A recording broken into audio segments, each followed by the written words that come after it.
Shalom. Before I begin, I'd like to give all praises, honor, and glory to Yahweh Bahashem, Yahweh Shai Bahashem HaKudash. I want to give double honors to my teachers, the apostles, and the elders of Great Millstone. Rule well and teach well, and shalom and salutations to the fellow brethren and the fellow laborers that are laboring in this work as well. So this lesson that I'm going to be getting into today is going to be a real quick lesson about a role reversal. Because that's what has happened, So let me jump straight into it and get the definition of this phrase, role reversal.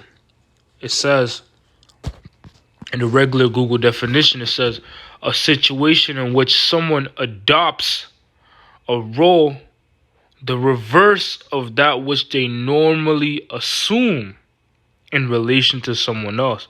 You see? So, how do we parallel this or tie it to prophecy, man? Because we understand that the nation of Israel, which consists of the so-called blacks, Hispanics, and Native Americans, those will be their modern terms today, but they're actually known as the nation of Israel, the God's chosen people in the Bible. You see? As well as the Edomites, the nation of Edom, which they're known as the so-called white race today. That's their true biblical nationality, is that they descend from the progenitor Esau. You see? And just like how the Israelites descend from the progenitor Jacob. You see? So these two nations, the nation of Israel and the nation of Edom, they were given specific roles to play in the movie of the Heavenly Father. Matter of fact, let me get this before I get into it. This is Romans chapter 9.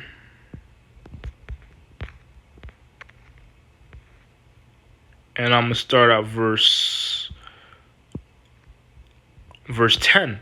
You see, because I mentioned how that these two nations, they were given specific roles to play, in this movie, which life in itself is a movie that's created by the Heavenly Father. And every spirit that's on the earth is just, they're just actors, so to speak. All right, so this is Romans 9 and verse 10. It says, and not only this, but when Rebekah also had conceived by one, even by our father Isaac, and Isaac was the father of Jacob and Esau. It says, for the children being not yet born, neither having done any good or evil, that the purpose of the Most High according to election might stand, not of works, but of him that calleth. So you see, these two nations, these two entities, they were already predestined to play a particular role, no matter the circumstance. The Lord already, put it in the spirit of these two children before being born to act a particular way, to carry themselves a particular way, to think a particular way, to have a modus operandi of a particular way, man. Verse 12, it says, it was said unto her, the elder shall serve the younger. You see, so that's what it was originally supposed to be. The elders that would serve the younger. And when you read in the book of Genesis, the 25th chapter, it tells you who came out first, Esau. So it was already predestined. It was Esau's role to serve his younger brother. But what do we see now? We see that the roles are reversed. Matter of fact, let's read that definition of role reversal once again.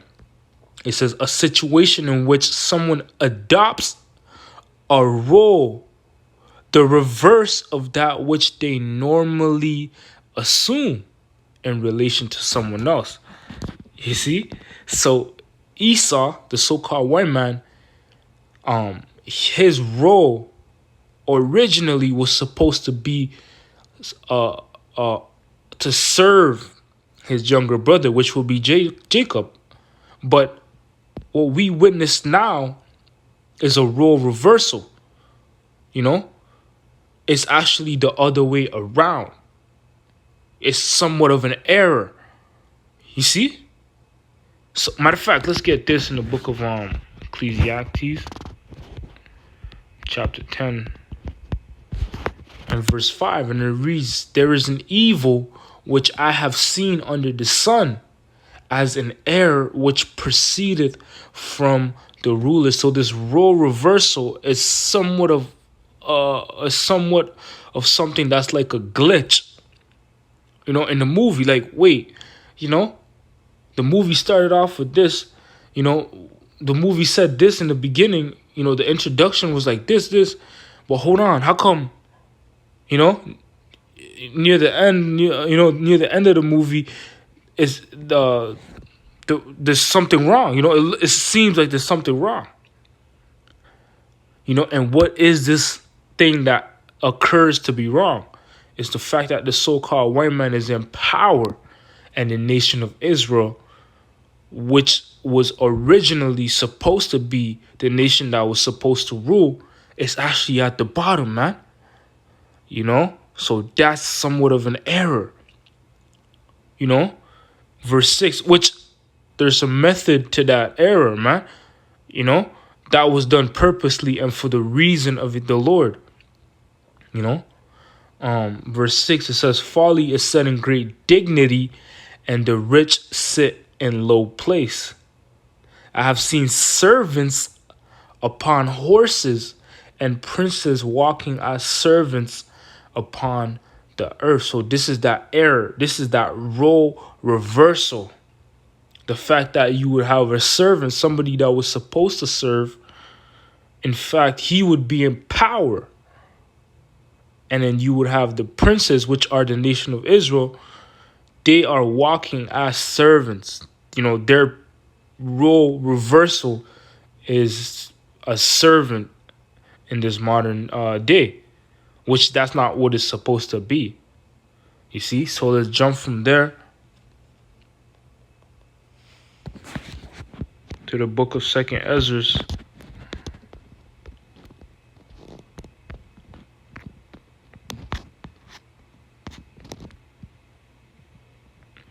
chapter 6 and verse 54. It says, "And after these, Adam also, whom thou madest Lord of all thy creatures, of him come we all. And the people also, whom thou hast chosen. All this have I spoken before thee, O Lord, because thou madest the world for our sakes." You see, so the world was made for the Lord's chosen people. And the Lord did not choose every nation to be his chosen people, but the Lord chose the nation of Israel, which once again, that consists of the so-called blacks, Hispanics, and the Native Americans, so-called today. They are that chosen people. You see? So the world was made for them. But if the world was made for them, why is the nation of Israel, why are the so-called blacks, Hispanics, and Native Americans today at the bottom of the totem pole, man? You see? Why is that if the world was made for them? Let's read on. It says, "As for the other people which also come of Adam, thou hast said that they are nothing, but be like unto spittle, and has likened the abundance of them unto a drop that falleth from a vessel." You see, so these other nations, the Lord disregards them. The Lord doesn't care about them. Verse 57, "And now, O Lord, behold, these heathen, which have ever been reputed as nothing, have begun to be lords over us, and to devour us." You see, so the servants, as we read in Ecclesiastes 10, the servants are ruling over the princes. That's an error. That's not how things are supposed to run. Verse 58, it says, "But we, thy people, whom thou hast called thy firstborn, thy only begotten, and thy fervent lover, are given into their hands. If the world now be made for our sakes, why do we not possess an inheritance with the world? How long shall this endure?" You see, so how long shall this role reversal endure? Not much longer. Why?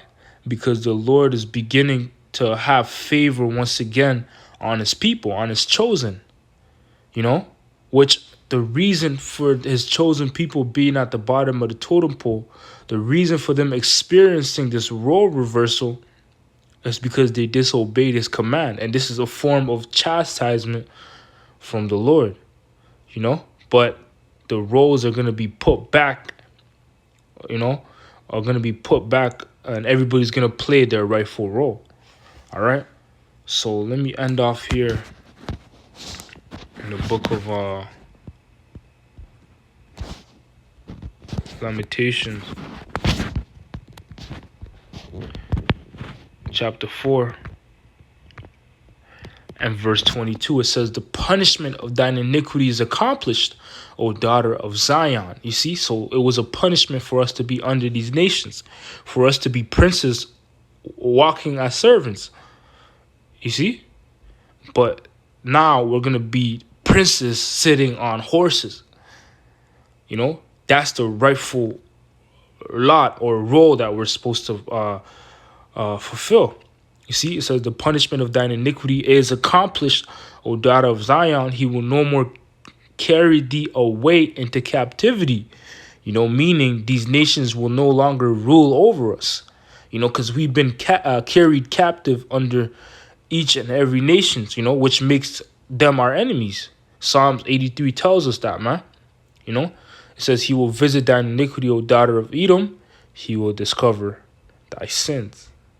So with that, I hope this lesson was edifying through the spirit and power of Yahweh, Ba'ashem Yahweh Shai. Until next time, Shalom.